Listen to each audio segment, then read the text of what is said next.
Hey guys, new comic book day, July 2nd. It was a pretty small week for single issues, I think just 6, which is going to be more normal for me as I'm switching a little bit from singles to trades, but still an average week, not large by any stretch of the imagination, but some good stuff. And then I picked up some trades, and I picked up a movie that I will also show because it's sort of relevant.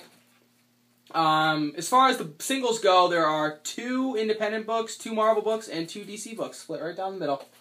As far as independent books go, from Image, this is Nailbiter number 3. The first 2 issues of this book have been really good, and I've heard from multiple people that this is the best issue yet. So I'm very excited for that. Sort of a police investigation kind of story, investigating a missing person with a serial killer sort of twist on it. Really, really cool book. I really suggest checking that one out. And then from Boom Studios, this is The Woods number 3. This is becoming one of my favorite books. Everything about this book is fantastic. The story, we're looking now, this issue is going to look at, I think the kids are off in the woods by themselves, sort of continuing their investigation, so I think that's where this book is going to go, this issue is going to go. The artwork is fantastic, plus the coloring you can see by the cover is really unique, and I think that's something that makes the book stand out for me.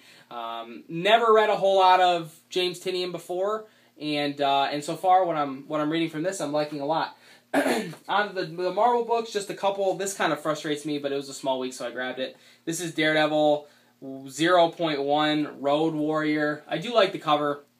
I think this is supposed to bridge the gap between the last Daredevil series and the new Daredevil series, which I didn't finish reading the last one, so I don't know exactly how it ended, but I got the gist from reading the new book, so I decided this would probably be a good idea to sort of help me understand a little bit more about what's going on in the new book.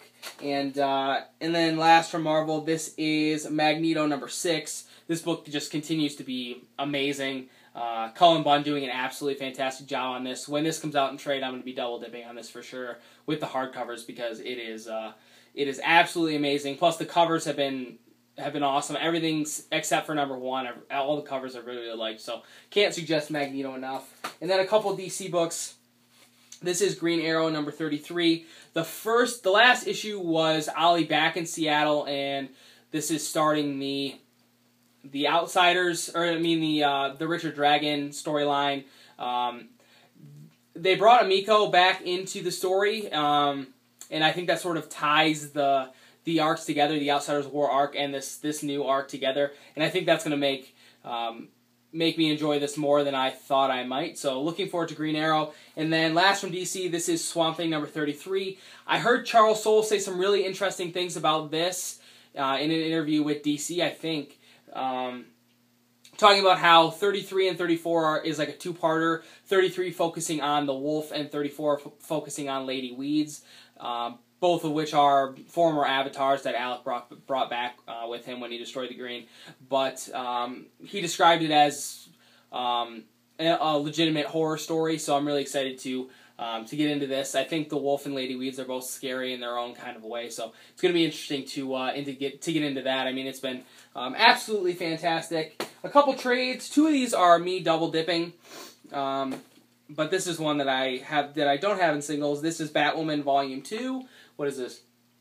To Drown the World. I really liked the first volume, and I really liked Batwoman Elegy. I think I liked the first volume of the New 52 run better than Elegy, but Batwoman is fantastic. I mean, it helps that J.H. Williams does the interior artwork, and he is absolutely amazing. But everything about this book is fantastic. I cannot suggest that one enough. I know a lot of people say that it's not quite the same book anymore, but a lot of people spoke really highly of it early on, and I echo that. And from this is Archie, Afterlife with Archie Volume 1. Had to pick this up because it's been so fantastic, and I think, what does this collect?